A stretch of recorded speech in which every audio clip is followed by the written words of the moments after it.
Hey everybody, it's me, Remy, the comic book poser, and today we're going to talk about the 5 books from last New Comic Book Day that I think you should pick up on this New Comic Book Day if you missed out on them last week.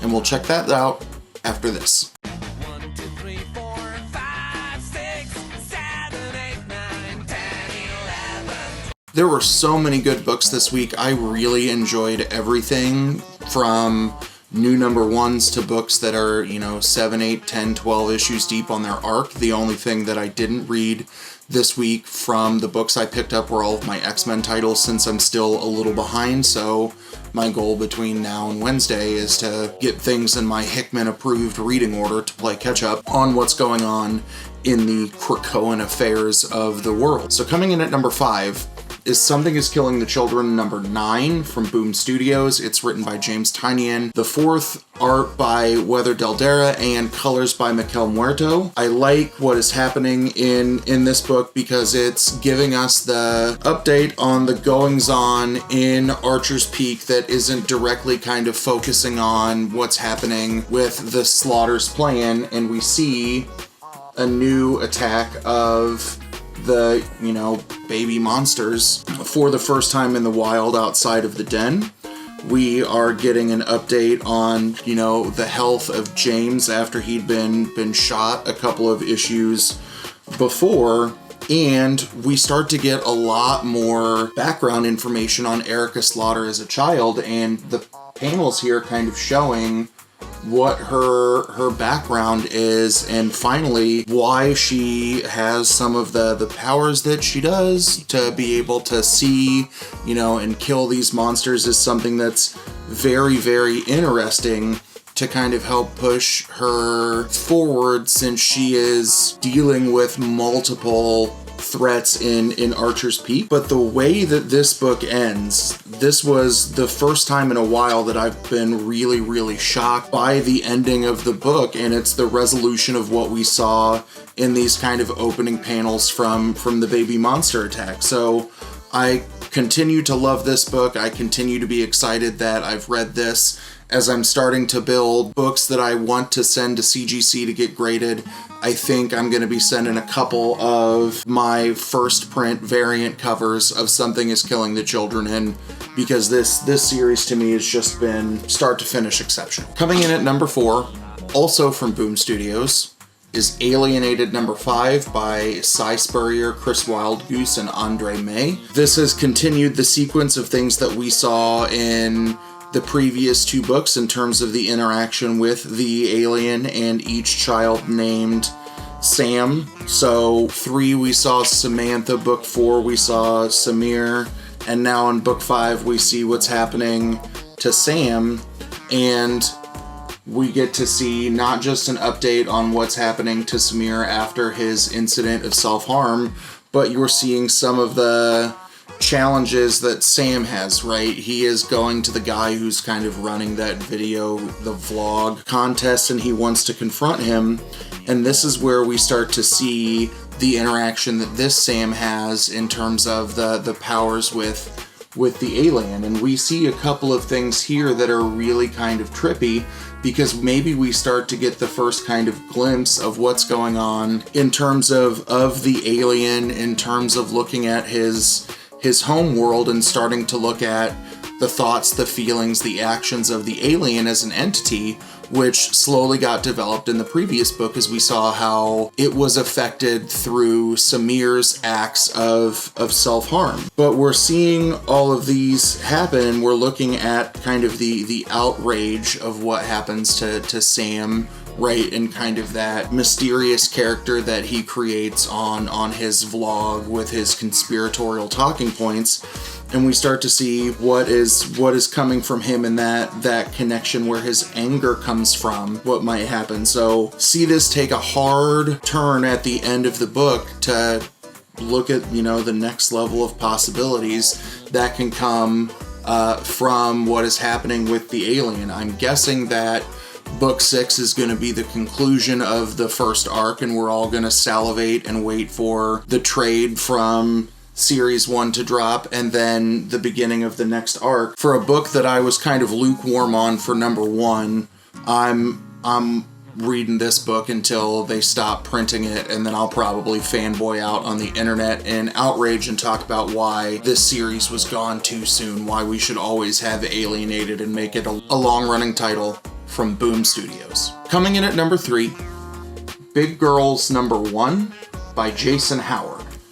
In the pull list video this week, I talked about how, I'm going to trust image number 1s. I'm always intrigued to look at a book that comes out by one individual trying to, take on the entirety of the creative process themselves, that I'm hooked to giving, those folks a shot, because I think it's admirable seeing one person take on the work of a massive creative team in building a text. But I didn't know 100% what this book was about when I picked it up, and I will tell you that I'm glad that I did, or I would be watching everybody else's review videos this week and go, damn, I need to go find me a copy of Big Girls. This feels kind of like an Attack on Titan style setup, where we get, this note about how in this kind of apocalyptic world, or not apocalyptic world, but a world that is dealing with some kind of big existential threat,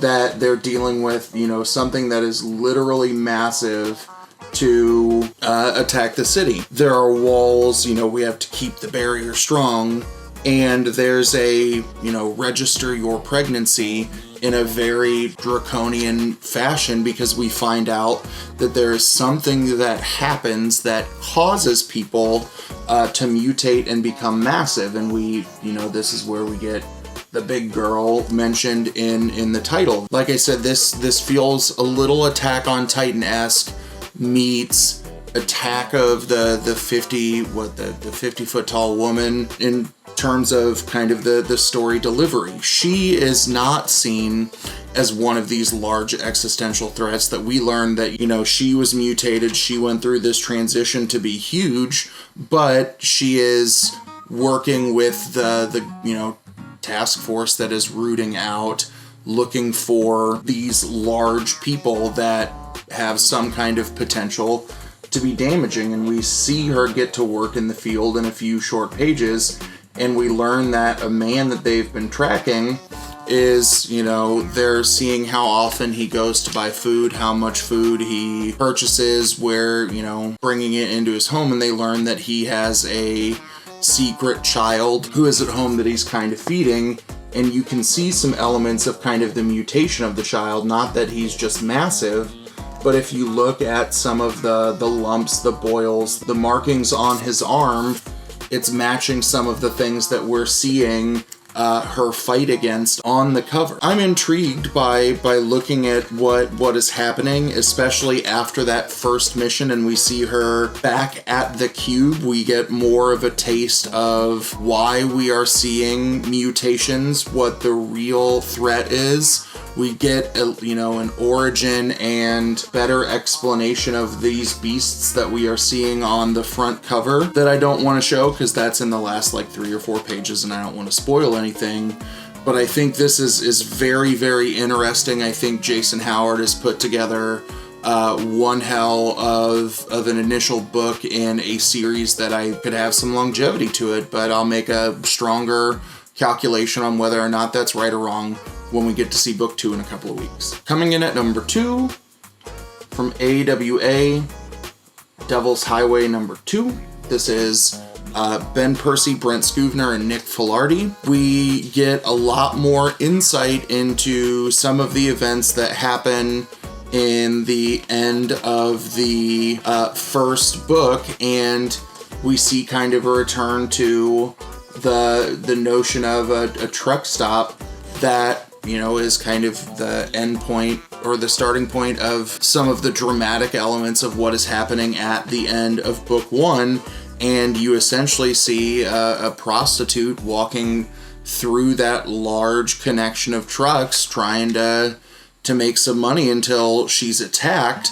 And this, brings us back to the woman who is there trying to investigate it all starts to look at, is there something dark happening in the trucking industry, right? So not only are there people who are attacking prostitutes, is there something broader happening through the trucking industry? And one of the things that is really, really cool at the, in the last couple of sections is looking at why semi-trucks would be kind of the perfect conduit for something nefarious to happen, because we as consumers who rely on a strong trucking industry to help us ship goods and services we need across the country, we become less and less aware of when we see semis driving all over the place. And it sets up an interesting dichotomy of how we people in small vehicles